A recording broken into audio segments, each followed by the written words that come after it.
हर हर महादेव और जय श्री राम के उद्घोष से गूंजी काशी वाराणसी में मोदी का जोरदार स्वागत। अपने लोकप्रिय सांसद के अभिनंदन में सड़कों पर उमड़ी काशी। पीएम मोदी की एक झलक पाने को उमड़ा जन सैलाब। खूब बजे ढोल नगाड़े, ताश, डमरू और शंकर यात्रा मार्ग में होती रही गुलाब की पंखुड़ियां और कबीर गुलाल की वर्षा। प्रत्येक स्वागत पॉइंट पर हजारों की संख्या में मौजूद रहे काशीवासी संघ, राष्ट्रीय बूथ स्तर तक के पदाधिकारी। भाजपा ने प्रधानमंत्री नरेंद्र मोदी की यात्रा मार्ग में बने 38 स्वागत पॉइंट। प्रधानमंत्री नरेंद्र मोदी यात्रा मार्ग में सभी का अभिवादन करते नजर आए। एयरपोर्ट पर मुख्यमंत्री, भाजपा प्रदेश अध्यक्ष, प्रदेश महामंत्री संगठन ने प्रधानमंत्री का स्वागत करते नजर आए। लाल बहादुर शास्त्री अंतर्राष्ट्रीय हवाई अड्डे पर पहुंचे प्रधानमंत्री, जहां हजारों की संख्या में एकत्रित भाजपा कार्यकर्ता और काशी वासियों ने जोरदार स्वागत किया। एक रिपोर्ट नेहा द्विवेदी के साथ। की बात करें, उत्तर प्रदेश की बात करें, कितना महत्वपूर्ण ये दौरा है? देखिए, अपने संसदीय क्षेत्र वाराणसी काशी के दौरे पर प्रधानमंत्री नरेंद्र मोदी आए हैं और हम जानते हैं कि कल आजमगढ़ में विकास परियोजनाओं की एक सौगात मिलने वाली है। उत्तर प्रदेश को एक बड़ी सौगात मिलने वाली है। लेकिन खास बात यह है आज के प्रधानमंत्री नरेंद्र मोदी के वाराणसी पहुंचने पर कि वो अपने संसदीय क्षेत्र में लोकसभा उम्मीदवार के तौर पर, जब बीजेपी ने जो पहली सूची 195 उम्मीदवारों की निकाली, उसके बाद हमने देखा कि उम्मीदवार घोषित होने के बाद ये पहला दौरा है और इसी वजह से हम देख रहे हैं कि भव्य स्वागत हो रहा है। एयरपोर्ट से लेकर आप देखें लगातार काशी में, चाहे सिगरा हो, जो अलग अलग चौराहे हैं, वहां पर हम देख रहे हैं कि बीजेपी कार्यकर्ता, आम लोग प्रधानमंत्री नरेंद्र मोदी का स्वागत कर रहे हैं। और आप देख भी रहे हैं सड़क के एक तरफ किस तरह से हुजूम प्रधानमंत्री नरेंद्र मोदी का स्वागत करने के लिए खड़ा हुआ है, जिसमें आप देख रहे हैं कि हर वर्ग के लोग हैं। तो निश्चित तौर पर प्रधानमंत्री नरेंद्र मोदी का यह दौरा इस लिहाज से बहुत महत्वपूर्ण है कि अपनी उम्मीदवारी फिर से तीसरी बार वाराणसी से हम जानते हैं कि प्रधानमंत्री नरेंद्र मोदी लोकसभा चुनाव लड़ने जा रहे हैं और बीजेपी ने आधिकारिक तौर पर इसका ऐलान कर दिया और उसके बाद ये दौरा है। और इस वजह से हम देख रहे हैं कि बीजेपी कार्यकर्ताओं में विशेष तौर पर उत्साह है। जगह जगह चौराहे पर जो यहाँ स्थानीय कार्यकर्ता है, जो बूथ स्तर के कार्यकर्ता है, मंडल स्तर के कार्यकर्ता है, वो इकट्ठा है प्रधानमंत्री नरेंद्र मोदी का स्वागत करने के लिए, उनका अभिनंदन करने के लिए। और आप काशी की आम जनता को भी देख रहे हैं, उसमें महिलाएं हैं बड़ी संख्या में, उसमें युवा हैं जो प्रधानमंत्री नरेंद्र मोदी का स्वागत करना चाहते हैं, उनका अभिनंदन करना चाहते हैं, उनकी अगवानी करना चाहते हैं। हमने देखा है काशी जब प्रधानमंत्री नरेंद्र मोदी आते हैं, उनकी कोशिश रहती है कि ज्यादा से ज्यादा एक तरह से लोगों से मुखातिब हों, उसके अलग अलग वो तरीके अपनाते हैं। और ये हम देखते हैं कि आप अगर थोड़ी सी आवाज सुन पा रहे हो और डीडी न्यूज के जरिए दर्शक, तो क्या उत्साह है लोगों में। एक विहंगम दृश्य है जहाँ प्रधानमंत्री के मोदी के नारे लग रहे हैं और निश्चित तौर पर एक उत्साह वाला माहौल दिखाई दे रहा है। बिल्कुल, वाराणसी से ये दृश्य हम आपको दिखा रहे हैं। प्रधानमंत्री अपने दिन भर के व्यस्ततम दौरे के बाद, उत्तर पूर्व और बंगाल के दौरे के बाद अब अपने संसदीय क्षेत्र वाराणसी पहुंच चुके हैं और वहां पर लोगों में काफ़ी उत्साह वहां पर दिखाई दे रहा है। प्रधानमंत्री का स्वागत कर रहे हैं लोग। प्रधानमंत्री भी हाथ हिलाकर लोगों का अभिवादन वहां पर स्वीकार कर रहे हैं और ये आप देख सकते हैं, वाराणसी से हम ये दृश्य आपको दिखा रहे हैं।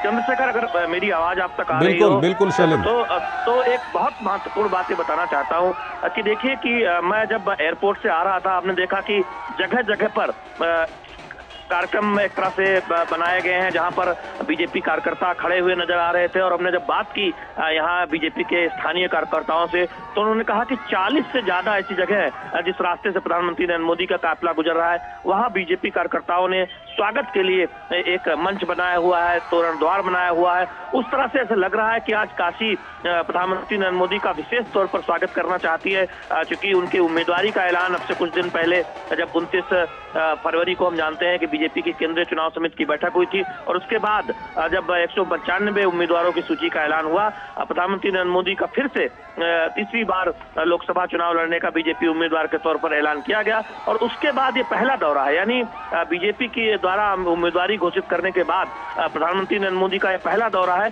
तो ऐसे में ये विशेष उत्साह दिखाई दे रहा है यहाँ पर बीजेपी के कार्यकर्ताओं में और यही वजह है कि हम देख रहे हैं कि इस तरह से एक अभिनंदन कार्यक्रम जगह जगह पर बीजेपी कार्यकर्ताओं की तरफ से रखा गया है। और हम जानते हैं कि बीजेपी ने, प्रधानमंत्री नरेंद्र मोदी ने एक नारा दिया है, अब की बार 400 पार, यानी एनडीए 370, एनडीए 400 सीटों से ज्यादा और बीजेपी खुद अपने दम पर 370 सीटों से ज्यादा लाने की बात प्रधानमंत्री नरेंद्र मोदी ने कही है, जिससे कि जो अनुच्छेद 370 हटाया गया, श्यामा प्रसाद मुखर्जी ने जो सपना देखा था उनको एक श्रद्धांजलि देने की इसके जरिए बात कही गई है।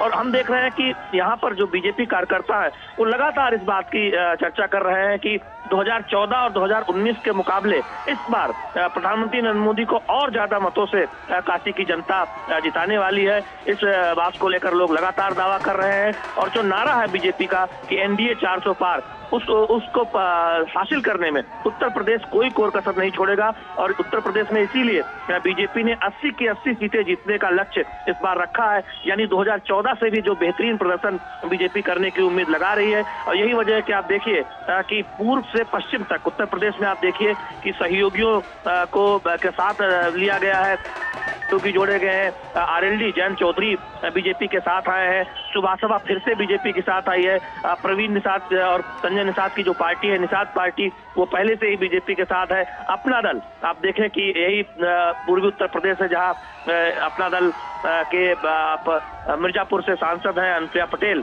वो पहले से ही बीजेपी के साथ है, केंद्र में मंत्री हैं। तो इस तरह से बीजेपी ने कोई कोर कसर नहीं छोड़ी है एक बड़ा गठबंधन बनाने में, बावजूद इसके कि उत्तर प्रदेश में बीजेपी की जड़ें बहुत गहरी है। लेकिन बीजेपी ये सुनिश्चित करना चाहती है कि उत्तर प्रदेश की 80 लोकसभा सीटें बीजेपी एनडीए के खाते में आए। यही वजह है कि एक रणनीति के साथ आगे बढ़ा जा रहा है। हमने देखा कि देश भर में बीजेपी के जो एनडीए का जो कुनबा है वो बढ़ रहा है। आप चंद्रशेखर देखें, आज ही कई दौरों की बातचीत के बाद आंध्र प्रदेश में फिर से चंद्रबाबू नायडू की एनडीए में वापसी हुई है। हम जानते हैं कि जब 2004 तक जो बीजेपी की सरकार अटल बिहारी वाजपेयी के नेतृत्व में चली थी, उसमें एक महत्वपूर्ण सहयोगी के तौर पर चंद्रबाबू नायडू को देखा जाता था, वो एनडीए के संयोजक भी रहे थे। फिर से वापसी हुई है। जन कल्याण पार्टी, जनसेना पार्टी जो है पवन कल्याण की, वो भी उस गठबंधन का हिस्सा बनी है। तो उत्तर से दक्षिण तक हम देख रहे हैं कि बीजेपी अपने सहयोगियों की संख्या बढ़ा रही है और जो एक मजबूत गठबंधन है वो दिखाई दे रहा है। लेकिन आज आप देखें यहाँ सड़कों पर ये दृश्य दिखाता है कि बीजेपी कार्यकर्ताओं में ही नहीं, आम जनता में, काशी की आम जनता में कितना उत्साह है प्रधानमंत्री नरेंद्र मोदी के दौरे को लेकर। चंद्रशेखर, ठीक है। हरिकेश बहादुर भी हमारे साथ जुड़ चुके हैं, हमारे संवाददाता वाराणसी से। हरिकेश, प्रधानमंत्री समय समय पर वाराणसी आते रहे हैं, लेकिन इस बार थोड़ा सा ये मौका इसलिए अलग है क्योंकि प्रधानमंत्री एक बार फिर वाराणसी से सांसद के उम्मीदवार के तौर पर उनकी घोषणा हो गई है। तो इस मौके को आप किस तरह से देखते हैं? क्या कुछ तैयारियां वहां पर